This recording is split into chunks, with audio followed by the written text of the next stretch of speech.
बिस्मिल्लाहिर्रहमानिर्रहीम, अस्सलाम वालेकुम and welcome to dinner tonight. आज जो हम डिनर में बनाने जा रहे हैं वो ख़ास किस्म की वेजिटेबल है और वो है करेले। तो आज हम करेले बनाएंगे और आप देखेंगे it is a unique kind of recipe. और करेले मैंने तकरीबन 1 किलो लिए हैं, जिसको मैंने आप देख सकते हैं कटिंग कर लिए। ठीक है, जो हार्ड वाले बीज थे वो निकाल दिए और जो बेबी सीड हैं वो रहने दिए। ठीक है, इसको कटिंग कर लिया।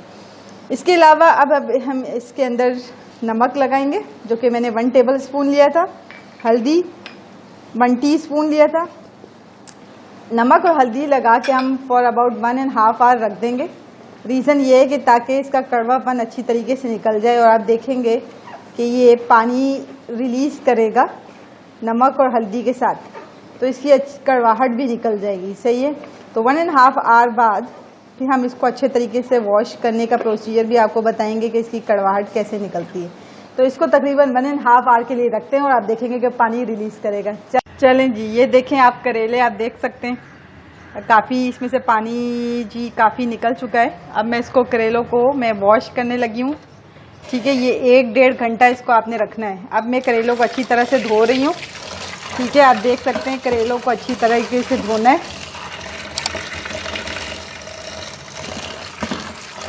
करेलों को अच्छी तरीके से वॉश करेंगे हम सबसे पहले।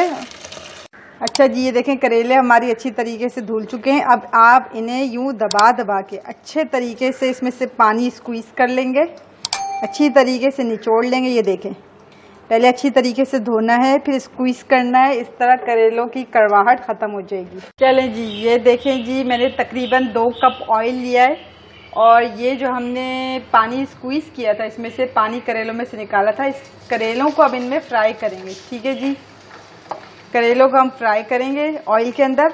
अभी फ्लेम जो है मेरा हाई है और हम करेलों को क्या कर रहे हैं, फ्राई।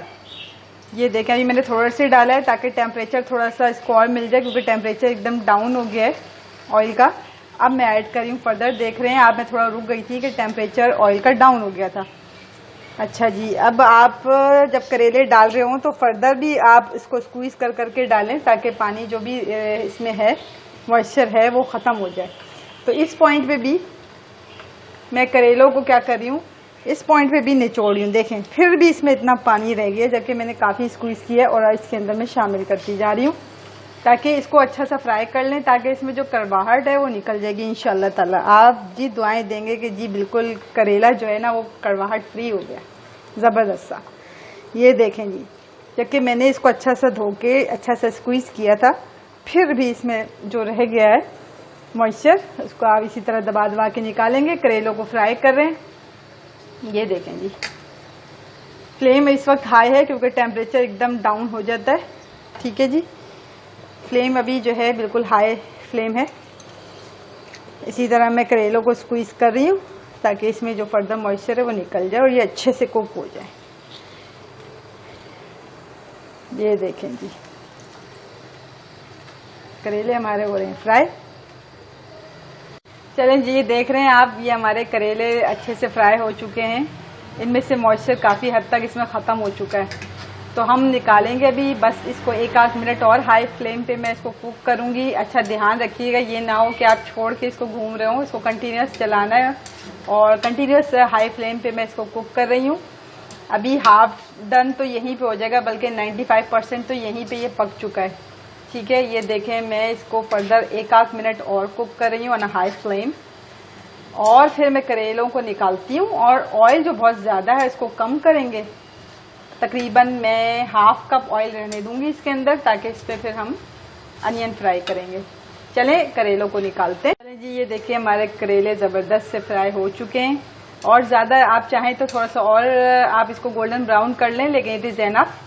मैं नहीं चाहती कि इसका ओरिजिनल कलर जो है बिल्कुल चेंज हो जाए और ये बिल्कुल डार्क ब्राउन पे चला जाए, तो मैं ये बिल्कुल नहीं चाहती। मैं चाहती हूँ ये थोड़ा ग्रीन ग्रीन रहे। तो इस पॉइंट पे मैं इसको निकालना मैंने स्टार्ट कर दिया है। ये देख सकते हैं आप, काफ़ी अच्छा कलर है इसका, ग्रीन कलर रिटेन होना चाहिए, ये ना हो कि ब्राउन में आ जाए। तो इसी तरह हम सारे करेले निकाल लेते हैं, फिर फर्दर प्रोसीजर की तरफ बढ़ते हैं। चले जी, ये देखें 1/2 कप ऑयल है इसमें। अच्छा, ये मैं आपको प्याज का बता दूं, प्याज मैंने ली हैं 4 से 5 अदद मैंने मीडियम साइज की प्याज ली है, उसको स्लाइस कटिंग कर लिया है। 4 से 5 अदद ये प्याज है। ऑयल मेरा गर्म हुआ है। अब मैंने इसमें प्याज को शामिल कर दिया। तो मैंने आपको बता दिया है कि 4 से 5 अदद स्लाइस कटिंग प्याज है, जिसको हम ब्राउन या रेड कलर में नहीं करेंगे। जैसे ये ट्रांसलूसेंट होगा तो बस फिर हम फर्दर इसके अंदर इंग्रेडिएंट्स शामिल करते हैं। बस सिर्फ मुझे ट्रांसलूसेंट करना है। ये देखें जी, ये ट्रांसलूसेंट हो चुका है, यानी कि ये अभी ट्रांसपेरेंट कलर में आ चुका है और अभी ये लाइट ब्राउन कलर में नहीं आए प्याज। ठीक है, बस इसी पॉइंट पे हमने क्या ऐड करना है। सबसे पहले देख लें ज़ीरा, जो कि है 1 टीस्पून ज़ीरा, ये हमने इसमें शामिल कर दिया। 1 टीस्पून ज़ीरा शामिल करने के बाद हमने अदरक लहसुन, जो कि 1 टेबल स्पून अदरक लहसुन ये शामिल कर दिया हमने। इसको अच्छी तरीके से हमने जी, आप देख रहे हैं, हम इसको भूनते भी जा रहे हैं साथ साथ। इसके अलावा जो हमें मसाले हमने इसमें शामिल करने हैं, 1 टेबल स्पून हमने लिया है पिसी हुई लाल मिर्च, 1 टीस्पून हमने लिया है कुटी हुई लाल मिर्च, 1 टेबल स्पून नमक, 1 टेबल स्पून धनिया पाउडर, 1/4 टीस्पून हल्दी पाउडर। ये हमारे मेन इंग्रेडिएंट्स, मेन स्पाइसेस हमारे इसमें शामिल हो गए।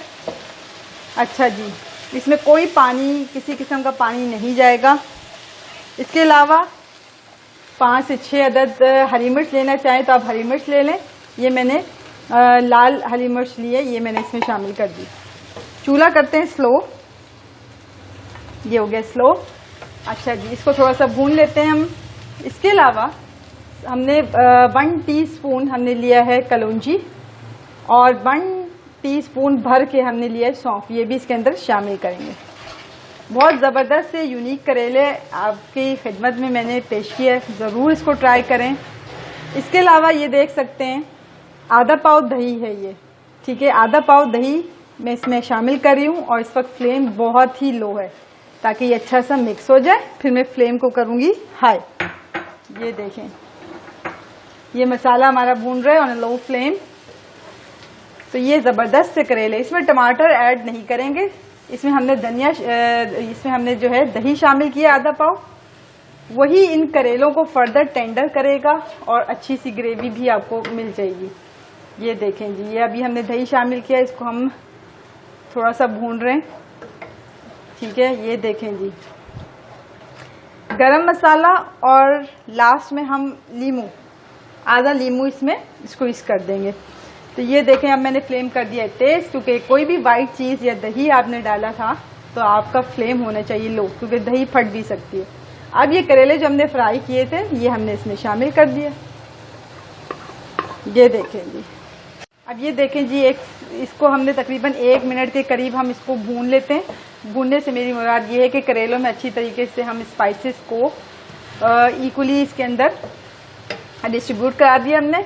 अब हमने क्या करना है, फ्लेम को करना है दम वाला फ्लेम करना है और इसको हम चूल्हे को करेंगे बिल्कुल लो फ्लेम और इस लिड को हम करते हैं कवर और फ्लेम को करते हैं लो। ये देखें जी, कोई पानी कुछ भी शामिल नहीं करना। ये दही का जो पानी जो रिलीज होगा उसी में ये जो 5 to 10% जो हमारा करेला कुक नहीं हुआ था वो इसमें फर्दर कुक हो जाएगा और ज़बरदस्त से करेले बनेंगे इंशाल्लाह। ज़रूर आप ट्राई करिएगा इसको। ये देखें जी, ज़बरदस्त सी हमारी करेले की जो हैं रेडी हो गए हैं। उम्मीद है कि आपको आज की रेसिपी पसंद आई होगी। Eat healthy, stay positive. अल्लाह हाफिज़।